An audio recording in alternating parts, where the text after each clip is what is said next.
Hola amigos, ¿cómo están? Soy Rosa Elba Pérez, aquí en el Noticiero Ambiental de Guanajuato, y celebrando las fiestas patrias, hoy 15 de septiembre, pusimos algo de color para darles información sobre el sector agroalimentario. ¿Por qué? Porque continuamente les damos notas sobre el sector agroalimentario, agroquímicos y el uso del agua.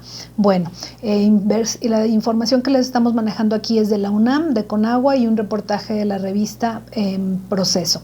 Bueno, les adelanto un poco la conclusión sobre el tema de sustentabilidad en el sector agrícola, y resulta que los productores más grandes de hortalizas, como por ejemplo el mexicano y la huerta, son los que son más sustentables en cuanto al uso del agua y agroquímicos se refiere. ¿Por qué? Porque tienen el dinero para comprar tecnología de agua por goteo, y porque tienen que tener mucho cuidado porque los estándares de exportación a Estados Unidos son muy altos. Estados Unidos no admite frutas o verduras que tengan cualquier rastro de un agroquímico tóxico.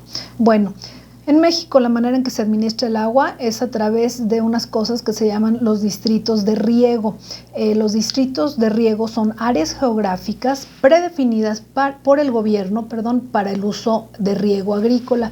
El flujo de agua de los distritos de riego es la suma de ríos, presas, lagunas, cauces y pozos. En Guanajuato estamos en el distrito de riego 11, que nace desde el río Lerma, allá en el estado de Toluca, y abarca municipios como Jerécuaro, Pénjamo, Abasolo, Irapuato, e incluso algo de Pastor Ortiz, y es uno de los más contaminados del país, hay que decirlo. Más del 60% del agua proviene del distrito de aquí de Guanajuato, proviene de presas. Obviamente eso, pues bueno, está implícita la problemática que se tiene con la sequía en este momento. Bueno, luego les comento la situación de los pozos, pero hasta ahorita se suponía que mientras más profundo era el pozo, iba a ser más contaminante el agua que venía con arsénico, que más de 40 metros del pozo iba a haber más arsénico. Sin embargo, las investigaciones ahorita están revelando que independientemente de la profundidad del pozo, los tóxicos están determinados por el área circundante al pozo, es decir, los mantos freáticos del agua están tan contaminados por las cosas que ocurren alrededor, como la industria, como centros comerciales, construcciones y demás, que independientemente de la profundidad del pozo, el agua del pozo puede estar contaminada. Bueno, o zonas mineras también se indica en la investigación que las zonas mineras, la contaminación permea hasta a todas partes, hasta los pozos y las presas. Bueno, dicen que mal de muchos, consuelo de tontos, pero les informo que el distrito realmente más contaminado de México es el Tula, que se alimenta de la presa Endó, que a su vez se alimenta, adivinen de qué, del drenaje de las aguas negras de la Ciudad de México, o eufemísticamente llamado el ¿cómo se llama? Permítanme un segundo. Se llama el emisor central de la Ciudad de México. Emisor central de la Ciudad de México, que como les decía son las aguas negras de la Ciudad de México. Hay un reportaje en la revista Proceso que describe cómo en esta presa Endó sale agua hirviente y jabón espumoso acercándose a la presa, pero bueno, pero con eso se riegan 45,000 hectáreas del Valle del Mezquital en Hidalgo. Así es que si los jitomates que tiene usted enfrente en este momento en su ensalada están siendo cultivados en esta área del Valle del Mezquital, pues mejor cheque 2 veces antes de ponerlo en su boca. Bueno, entre los factores de mayor impacto ambiental en el uso del agua o en los distritos de riego agrícola se encuentran: 1, el uso inadecuado del agua de riego, es decir, la que es por gravedad y que no usa tecnología de riego por goteo. 2, los insecticidas que permean el suelo y llegan hasta los mantos acuíferos subterráneos.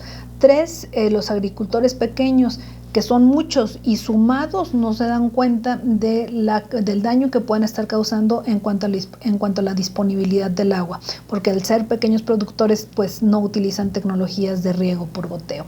Bueno, 4, la producción de maíz, sorgo, trigo y cebada tienen poco valor económico, pero es realmente lo que muchos de los pequeños y medianos productores siembran y pues si se dan cuenta, pues no pueden hacer nada, pero son cultivos que tienen un uso muy intensivo del agua.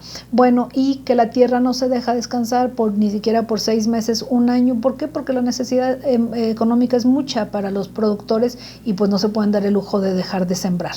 Bueno, en conclusión, esta manera de cultivar y cosechar provoca una pérdida de fertilidad de la tierra, a lo que el productor responde pues con un mayor uso de fertilizante.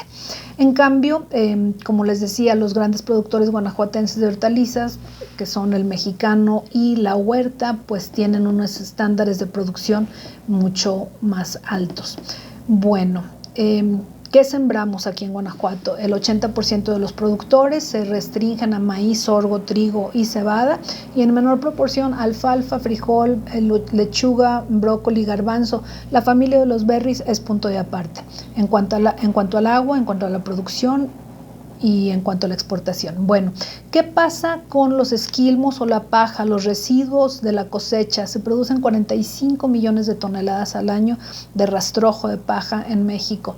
6% de los agricultores lo quema, 28% lo incorpora al terreno de cultivo, 42% lo empaca, vende o regala. Estos son las pacas que pueden ver en diciembre en los nacimientos. La tendencia más reciente es añadir biofertilizantes para incorporarlos a este rastrojo, a esta paja, como una especie de composta nutricional. Bueno, la parte de la cadena de responsabilidad por parte de los pequeños y medianos productores del sector agrícola. Bueno, el 87% de los productores pequeños y medianos consideran que la contaminación ambiental está causada por Pemex y las industrias del corredor industrial Celaya-Salamanca, que dicen que no tratan sus aguas correctamente. Bueno, los pequeños y medianos agricultores dicen o aceptan que ellos mismos arrojan a veces los envases de sus agroquímicos a los drenajes, a los canales, a los ríos, o de plano los queman. Obviamente, pues bueno, eso es muy malo. Otro problema relacionado con el agua es la administración. Es que la administración de los distritos de riego no tiene la información suficiente sobre qué se va a cultivar. ¿Por qué? Porque el pequeño y mediano productor cambia todo el tiempo, no tiene una programación, un calendario sobre qué es exactamente lo que va a cultivar en ese periodo. ¿Por qué? Porque depende del mercado. Van a producir lo que el mercado pida, lo que el precio del producto esté demandando en ese momento. Solamente los canaleros conocen la cantidad de agua que ellos necesitarán para sus parcelas. Bueno, otro tema es la producción de cebada y malta y los productos de exportación que se hacen con la cebada y con la malta. Específicamente, la cebada se utiliza para la cerveza, pero tiene un alto consumo de agua. La cervecería Modelo está a punto de construir una planta procesadora de cebada para la cerveza. Bueno, está a punto de construir una planta para procesar la cebada que llevará su cerveza. El gobernador Diego Sinue y la empresa Modelo empezarán a construirla ya en Salamanca en el 2024, pero también dicen que va a ser un ejemplo de tecnología en el ahorro de agua en la producción de cebada. Bueno, otro de los problemas en el sector agroalimentario es que hay un mal estado de la infraestructura hidráulica y falta de instrumentos modernos de medición del agua y que la tecnología por goteo cuesta mucho dinero para el productor promedio. Bueno, una reflexión final, hablando del uso del agua y su rol en hacer del campo un espacio más productivo y más sustentable. Bueno, para empezar tenemos que aceptar que la cancelación del tristemente famoso proyecto de la presa del Zapotillo en Guanajuato es un problema que tenemos que aceptar. Bueno, la cancelación del proyecto es lo que tenemos que aceptar. Y el gobierno estatal dice, estamos ya analizando nuevas alternativas. Bueno, empezamos por ahí, para determinar el buen uso o la planeación de un buen uso del agua. Cancelación de proyectos tan importantes como el que acabo de mencionar. Y finalmente, comparto una reflexión que estamos teniendo en otra de las emisiones, y que es que, ¿qué hacer con los agroquímicos? ¿Qué es preferible? ¿Que utilicemos agroquímicos para producir 100 lechugas o que no utilicemos agroquímicos y nada más podamos cosechar 50 lechugas. Bueno, es decir, alimentar a más personas pero con un impacto en su salud y en el medio ambiente más alto, o cosechar menos, producir menos, pero con hortalizas más sanas, con las comillas. Bueno, como dice por ahí un ingeniero agrónomo, dice queremos tener comida suficiente aunque sea tóxica, es decir, que preferimos morirnos de hambre o morir sanos. Bueno, todo esto está en el paquete completo del sector agroalimentario, de las variables del sector agroalimentario. Esto fue la parte que tenía que ver con agua.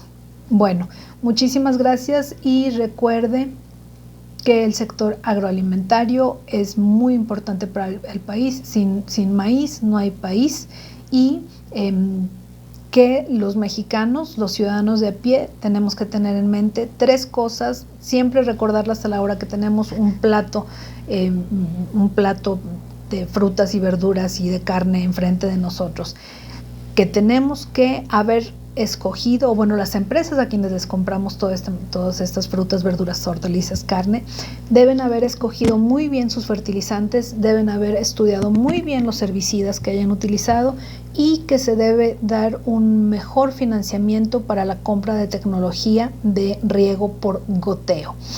Definitivamente, el agua en el sector agroalimentario, si no es el único, es el principal reto: financiamiento para tecnología de riego por goteo. Bueno, muchas gracias y les recomiendo ver la emisión que se llama Sector Agrícola y Herbicidas. Hasta luego.